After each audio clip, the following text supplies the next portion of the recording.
Well, howdy y'all. I just got a few cabs done. Playing around on this one here. I probably had in my possession for a good 3 or 4 years.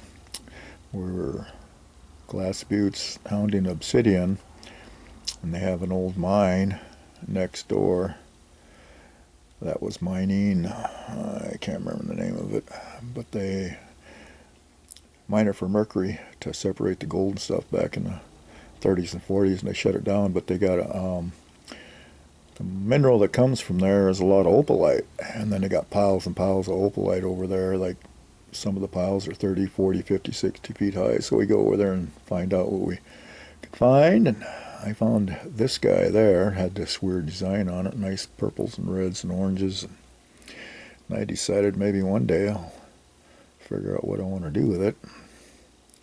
This is what I came up with finally. This is the hardest material I ever had to work. It undercuts. It's so fragile, but it come out all right. This is going to be going in my private collection because I'll probably never see another one like it. And there's a lot of that material over there, but nothing with this kind of spectacular colors on it. My buddy and I, when we pulled up on the pile to go hound, this was right by the door, so it was like it was meant to happen. I like how it turned out. It took a month. I worked it on the wheels, and then I put it in the tumbler and let it put its shine on there. I didn't want the heat to get to it on the wheels and split it, which it would have probably done. And then here I got some Willow Creek Jasper. This one turned out pretty nice. This is off a scrap piece that I got.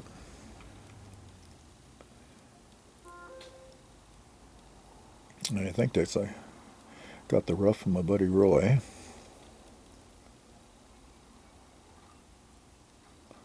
That's a pretty nice piece.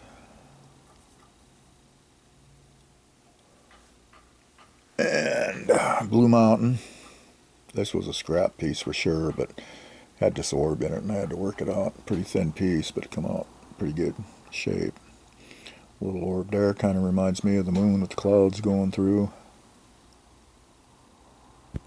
Whoop, dropped it. Yeah, I should have wiped it down. I probably got fingerprints all over it now, but yeah, that's the Blue Mountain Jasper. And this one here I've had for a couple years. It's a Prairie Agate from North Dakota. And my friend that sent it to me, I wished I could find the rough. You would not believe. Looking at the rough.